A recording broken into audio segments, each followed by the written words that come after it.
Ordiziak 10.000 biztanle inguru ditu, eta ondare natural, historiko, arkitektoniko eta kultural aberatsa du.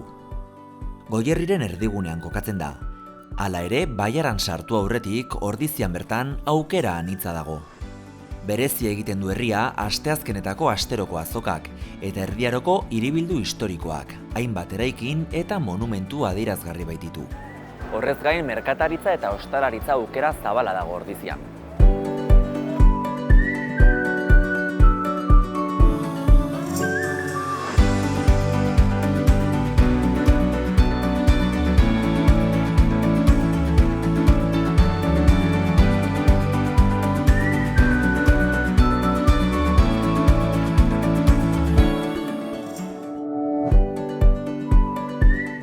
Ordiziako azokak makina bat istorio eta gertaera bizi izan ditu.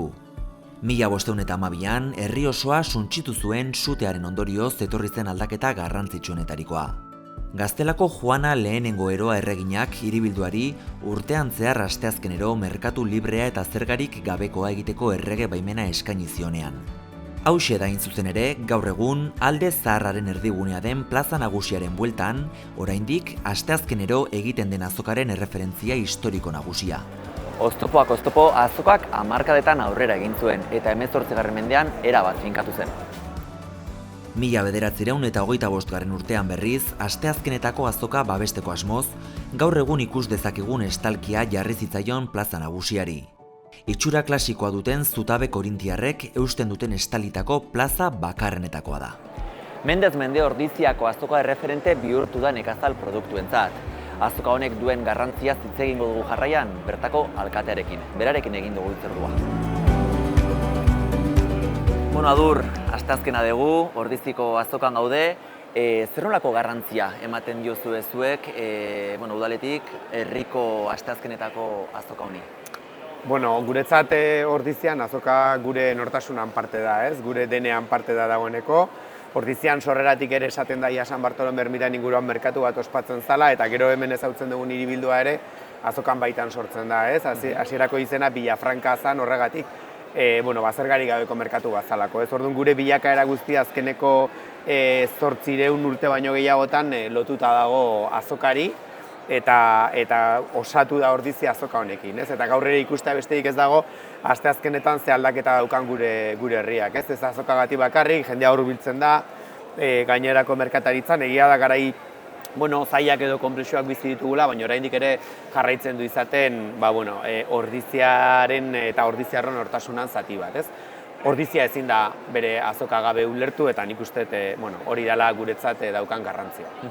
Nortasuna aipatu duzu, herria asteazkenak ez da azokari gabe ezin direla pentsatu ere aipatu duzu. Zer nolako balorazioa egiten duzu azokaren inguruan?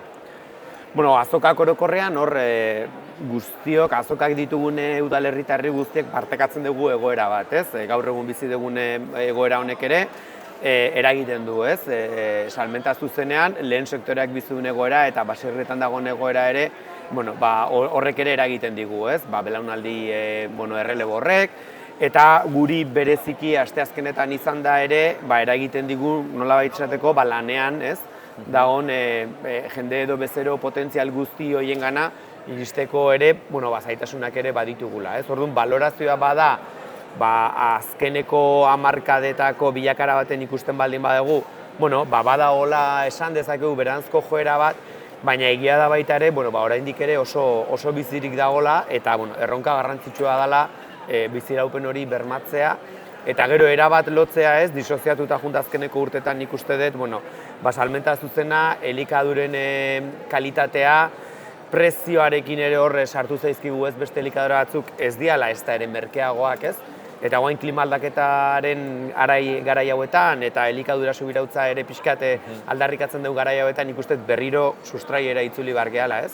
Eta bertan gertukoa, kilometro zero esaten zaiona, garaikoa sustatu beharra daukagula ez. Eta hori azkenean ere, orain modan dago, baina ekonomia zirkularrarekin ere erabat lotuta dagoen zerbait da. Eta garai zaila konplexuak dira, baina aurrera egin behar dugu eta irtenbide berriak eta irudimena erabilita aurrera egiteko erronka daukagu. erronka aipatu duzu ezta, hamarkada hitza ere esan duzu, urte asko ditu Ordiziako azokoak, duela urte askotatik egiten da. Erronkak aurrera begira etorkizuna, nola ikusten duzu? Zeintzuk izango lirateke, zuek markatuta edo dituzuen erronka horiek? Bueno, guk dagoeneko plangintza bat badaukagu eta azkenean Next laguntzetatik ere €1.000.000 inguruko laguntza bat lortu dugu, plazan hemen ikusten duguna plaza bera eraberritzeko, 100 urte ingo ditu 1925ean eraiki zen plaza honek, 2 urte barru. Erronka bada erabateko modernizazioa, plaza bera, instalazioak, ixteko aukera batzuk ere jortzea, baina era berean bai takila adimendunak, bai web plataforma berri bat eta ere, leheno aipatzen dituen kanal berri horiek ere jorratzeko laguntza hori ere erabiliko dugu. Eta guain erronka bada, bertatik erosi ezin duen horrek aukera izatea online erosteko, asteazkenetan baserritara etortzen denak erosketa utzi eta arratsaldean edo aldunean takilan jasotzeko, ez? Hori da azokaren erronka nagusienetako bat, eta bigarrena bada baita ere, aztertzen nahi geha ze aukerak ditugun belaunaldi errelebo hori bermatzeko, ez? Bai ikusten duguna da, orain arte baserritik, baserri eremutik etorri dan belaunaldi errelebo hori geroz eta zailagoa dela. Belaunaldi berriak, bai baserriko jarduera, lehen sektoreko jarduera horrekin jarraitzeko, gogo gehiegi ere asko ez dute izaten, oso lan zaila dalako, baina badago agian beste belaunaldi bat, hiri edo herrietatik datorrena, bai ekologikotik edo bai nekazaritzara hurbildu nahi duna, ez? Eta bai uste dugu hoiei, bidea erraztea, lur banko batzuk ere sortzea ere, ezinbestekoa izango dela, ez? Eta hirugarren ere bai izan nik uste badala dibertsifikazioa, ez? Barazkiak ditugu, landareak ditugu, baina gero eta gehiago ditugu ogi bereziak, gaztak ere bai, izugarrizko gorakada eduki dugu gaztetan, ez? Behi gazta bereziak egiten hasi dira hemen, urdina, bri modukoa, hauntz gazta ere badaukagu, eztia ere badaukagu, orduan nik uste baita ere garrantzitsua da lehen sektore hortan balore erantsia daukan produktu horiek ere sustatzea, ez? Eta azokan ere produktu ezberdinen dibertsifikazio hori lortzea.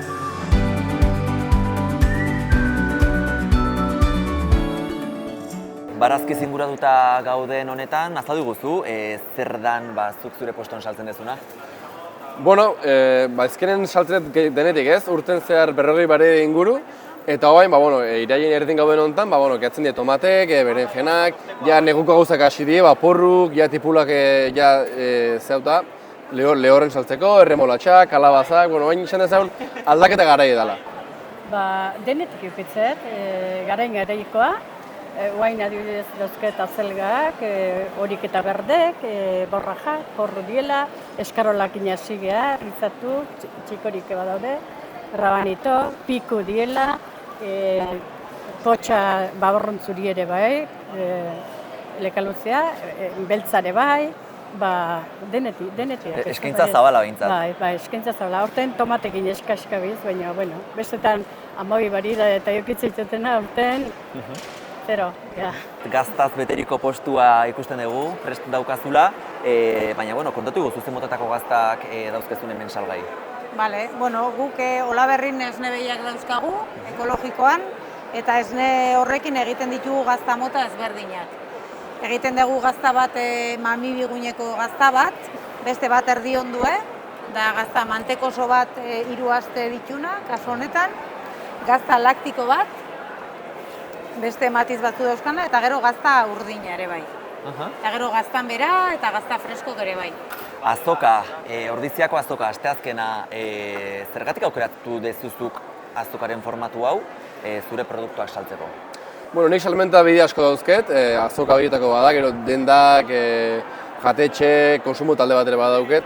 Azoka daizkenen da, bezerokiko harreman zuzena dauken salmenta bide bat, jendeik zuri ikusteko ematen duzun plaza bat, eta jendeekin pixkat hartu emana, ze produktu ekarri, noiz dagoen zer, pixkat sukaldatzeko gomendio, sukaldarik ezagutu, pixkat aukera ematen dut pixkat daneako, ez? Pixkat esan dezagun politi dela salmenta bide hau. Ni tradizioekatik etortzen naiz, amaketaren nola tortitzen gain dela 100 urte gora hemen gabiztela, eta haren zehilmena, esan den duke, ni honea gaina oso guztua tortzen naiz.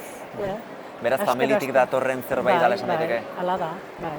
Modurik onena dela gure produktua eskaintzeko, esplikatzeko nola egiten ditugun gauzak, harreman zuzen hori mantenduta, eta eroslentzako baita ere, konsumitzaileentzako, da modu bat, konfidantzan oinarrituta, prezio egoki baten gure produktuk hartu ahal izateko. Eta era berean da, esan bezala ez, modurik ekologikona. Oinez edo autobusez etorri, produktu erosi eta etxera joan. Garrantzitsu ez da zuko aipatu duzun bezala, bezeroarekin gertuko harreman hori eukitzea eta bertakoa izatea. Bai, guretzat oso importantea da, bai. Ordiziako azoka asteazkenetan egiten da, zuk gaurko egunaz gain, gaurko azokaz gain, beste ze azoka ikutzen duzu? Nik Ordiziko azoka ere azoka nagusi eta gero dugu seguran zopa azoka deitzen den azoka txiki bat, eta hori da ostegun arratsaldetan. Nik azoka horiei bi bakarrik egiten ditut. Astero Ordiziara etortzen gara, guretza da modurik onena gure produktua saltzeko, eta iruditzen zaigu baitare konsumitzaileentzako dela baitare modurik ekologikona, ere, erosketak egiteko. Eta horretaz aparte, azoka berezi batzuk egiten ditugu. Noiz edo noiz, baina astero Ordiziara etortzen gara. Bai, nire amare berretxa eta dena jotezan, Iruneare jute ginen sagarrata sartzea, porque han kiloka saltzezan, hemen dozenak asaltzen ziren, eta toki asko eta Tolosare bai, eta baina guain, honea bakarrik etortzen ez. Ja, 41 urte, inditut uztailen, astero etortzen daizela ni, eta nire aurretik gaizkoa dela, eta ama, eta nire atxona, eta danak etortzen ziren. 41 urte badia urtek ez da, meritua badezue. Bai, usteko asmokin hementxe, baina hementxe nau, gerra maten, nondik. Bitxikeriak, anekdotak, ez dakitzen bat urte dara matzazun zuk azoka zure produktuak saltzen, pentsatzen dut, gertakariren bat edo izango gertatuko dezituzula, ez da noiz bait? Bueno, ni azokan nijo 5 urte uste dut, ez dago seguro, hemen denbora azkar joten da. Bitxikeri izaten da astero ez dakit, baina askotan jendek egin du erosketa eta azten du, hortxe bertan, eta gero gogoratu behar da zeinena den erosketa hori, eta gero, batzuk bueltatzen diegunen, beste gurrengo ostek bueltatzen die zure produktu mila, hori askotan pasatzen da eta nahiko grazioso izaten da. Beraz, duke argibili barra dukezu ez da produktu bakoitza edo pultsa bakoitza zeinena dan, zeinei entregatzeko eta emateko. Zorte dauko, bezero asko ohiko gidie eta normalen gogoratzen dut utzi dutela, dauko gogoratzen gazteinena dan eta ibiltzen gaberien bila herritik bueltan.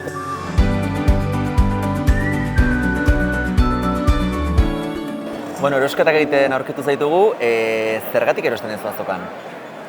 Bertako baserritarrak pixka launtzeko eai eta, hola ixe. Eta gertutasune. Esan etxetik beti eukideu ohitura azokan erosteko hori. Egia da lana dela eta igual gura seietziela inbeste albidetzen, eta lehen ostirala txaldetan ere egoten zan aukera saltzaile gutxi batzukin eosteko eta etxe dugu ohitura hori jarraitzeko. Zer da hemen azokatik gehien gustatzen zaizuna? Bertako produktua depende eta freskoa, berdura freskoa bilatzen dut eta horrexi pixka. Tokiko produktue erostea batez ere inguruko saltzaileek eta ekoizleekin egotea baita, eta hori bertako produktue batez ere. Eta zer da azokan aurkitzen dezuna beste tokitan adibidez aurkitu ezin daitekena edo? Lehen esan detena, berdura eta bintza freskoa eta hemengo baserritatik zuzenen ekarritakoa galako baita. Horri garrantzia ematen zaio, ezta? Bai. Gertutasun horri... Eta baserritarak ezaune die eta pixka laguntzea dira baita. Zuzeneko tratu hori azken ere saltzaileekin ez, galdetzeko aukera hori, ze daukazu gain momentu honetan garaiko produktuak, ez da? Zer rekomendatzen duzu, beti probatzeko aukera hori ez, gazta batetik era bestetik probatu, eta... Ikusi, ikutu, gertutasun hori eskertzen da.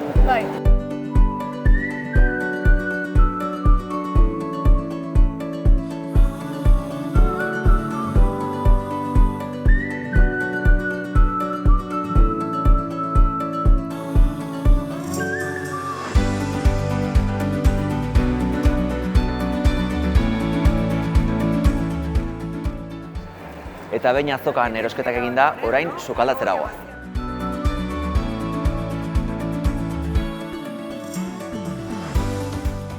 Kaixo Xabi. Kaixo. Bueno, hementxe dituzu, Oso gaurko ondo. azokako erosketak, beraz, bueno, ea zer prestatzen duzun. Oso ondo, eskerrik asko. Zuri, agur.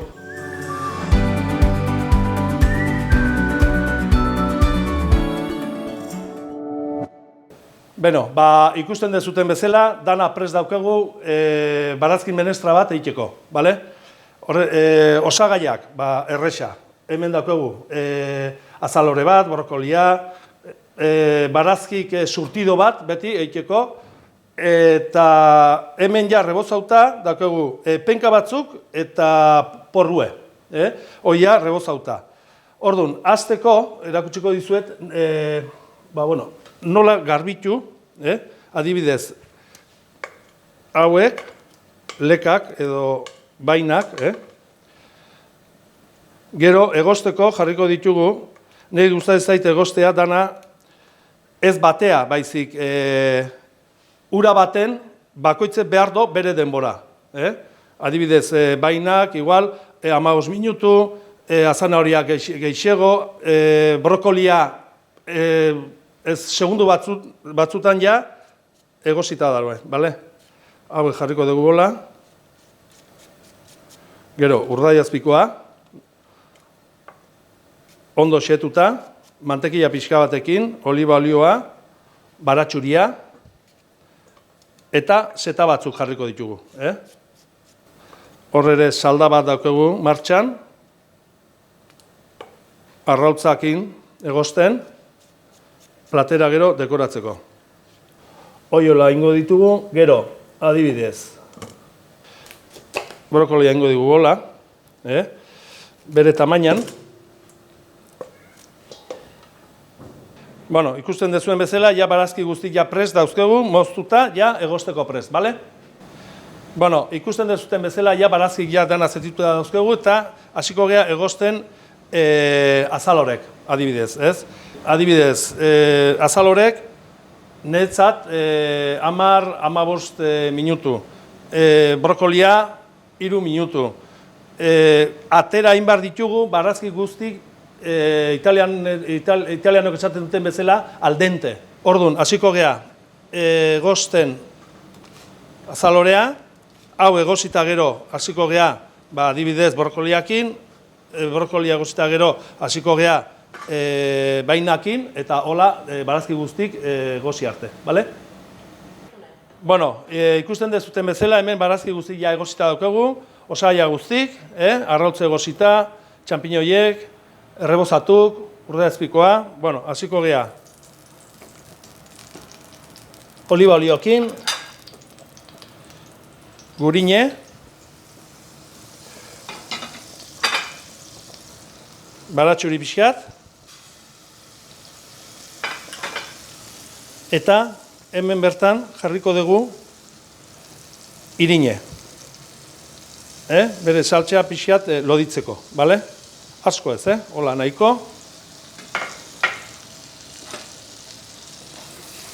Bale.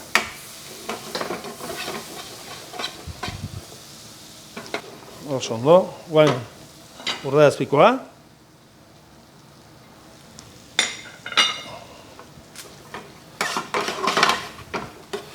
Bale, eta urdaiazpikoa jarrita gero, txampiñoiek, hemen ja salteatuta jarriko dugu txampiñoiek, edozein zeta, ontxok, xixa horik, kasu honetan txampiñoiek jarri dugu. Eta salda, hemen indetena, barazkikin indakoa ere, salda, hemen jarri dugu, aprobetxatzeko dana, punta guztik. Eta perejile pixkat, gatza, Bale. Eta honekin, base hau egin da gero, ja, hasi dezakegu, zutan bertan, barazki guzti jartzen, bale? Adibidez, zanahoria, jarriko dugu hau, baina guztik, hau ere, hola naztu ondo, hasi da pixat, oso lodi geratzen bada, kalkulatu, salda gehiago jartzea edo, Vale, naztu ondo. Eta ja, hemen hau, da honen bezala, ja, hasiko gea jartzen. Hola, pixkiat, barazki guzti bere brillokin.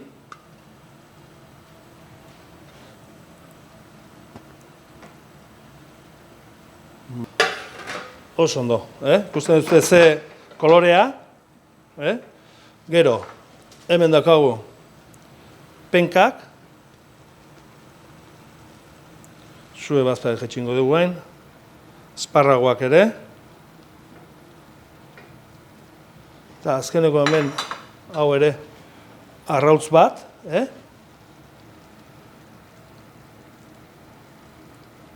hola. Vale. Horaxe. Hemen ikusten behar dela pixkiak salda gehiago, eta hola. Bale, bueno, hemen daukazute ja platera bukauta, azokatik ekarritako barazki guztikin egin da menestrea, bukatzeko perrexila pixka botako du gainetik, bakizute perrexila ez dela faltako, maietan, eta honekin ja, kolero etxu, honekin.